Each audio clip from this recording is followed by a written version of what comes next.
नहीं तो बाहर, नहीं तो उसके बाहर प्रशासन भी किया, रेलवे ने भी और जिला प्रशासन ने भी इसकी व्यवस्था को युद्ध स्तर पर आगे बढ़ाने का काम किया है। मेला प्राधिकरण ने यहां पर लगभग 5000 एकड़ क्षेत्रफल में प्रयागराज को जोड़ने वाले मार्गों पर संगम से 2 से 5 किलोमीटर की दूरी पर पार्किंग स्पेस भी चिन्हित करके उन्हें सक्रिय कर दिया है। हर पार्किंग स्थल पर चौकी भी होगी, सुरक्षा की पुख्ता व्यवस्था भी होगी, पब्लिक एड्रेस सिस्टम भी होगा। ये सारी कार्रवाई आगे बढ़ाई जा चुकी है। पेंटोन ब्रिज पहली बार हम लोगों ने इनकी संख्या 2019 में बढ़ाई थी, जो 22 तक पहुंची थी। इस बार महाकुंभ को देखते हुए 30 पेंटोन ब्रिज बनाए जा रहे हैं, जिनमें 28 बनकर के तैयार हो चुके हैं। 2 अगले 3-4 दिन के अंदर वह भी बनकर के तैयार होंगे। 12 किलोमीटर का अस्थायी घाट यहां पर तैयार किया जा रहा है और लगभग वे सभी तैयार हैं। कुछ पक्के घाट बनाए जा रहे हैं। अरेल की ओर एक पक्का घाट बन रहा है, अगले 2-3 दिन के अंदर उसको भी कंप्लीट कर लिया जाएगा। चेकर्ड प्लेट यहां पर लगभग 530 किलोमीटर के दायरे में ये सब बिछाई जा चुकी हैं और इसी प्रकार से शुद्ध पेयजल लोगों को उपलब्ध हो सके, श्रद्धालुओं को उपलब्ध हो सके, संतों को उपलब्ध हो सके, इसके लिए भी 450 किलोमीटर की शुद्ध पेयजल की लाइन भी यहां बिछाई जा चुकी है। मेला अपना एक शेप लगभग ले चुका है, केवल संस्थाओं को आना बाकी है। संस्थाएं आ रही हैं, 7000 से अधिक संस्थाएं अब तक आ चुकी हैं।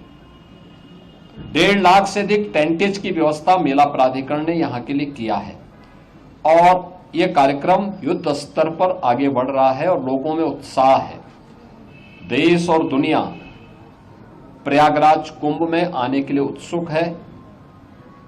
उत्तर प्रदेश और देश के इस सबसे बड़े आध्यात्मिक और धार्मिक समागम को अपनी आंखों से देखना चाहता है।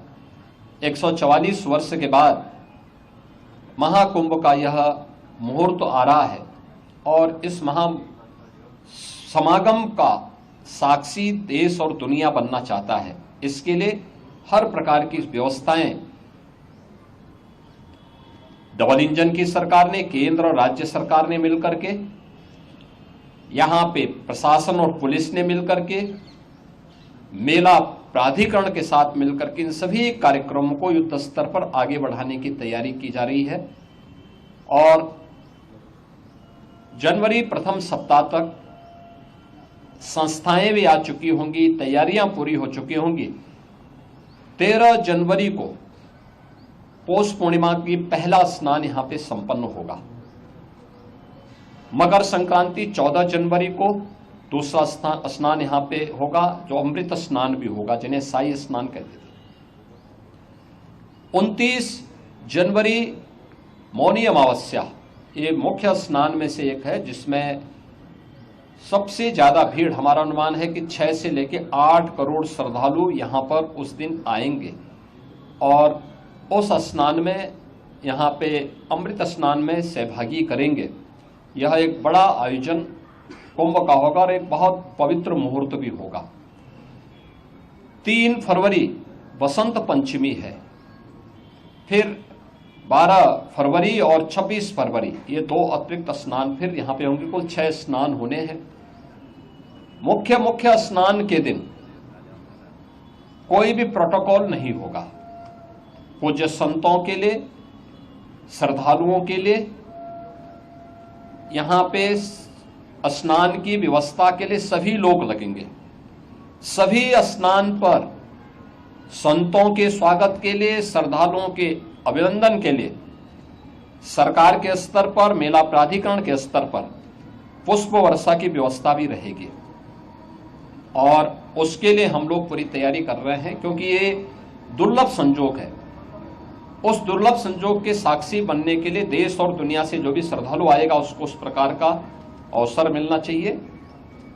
प्रकृति और परमात्मा की कृपा से, भगवान प्रयागराज की कृपा से, द्वादश माधव की कृपा और माँ गंगा और माँ यमुना की कृपा से ये पूरे कार्यक्रम सकुशल संपन्न हो। आज इस दिवस से मैंने यहाँ बैठक की है, पूजा भी की है और आप सबके सहयोग से इस पूरे आयोजन को पूरी भव्यता के साथ यहाँ पे आयोजित करने का गौरव यहाँ पे डबल इंजन की सरकार को प्राप्त होगा, प्रयागराज मेला प्राधिकरण को प्राप्त होगा और प्रयागराज वासियों को प्राप्त होगा।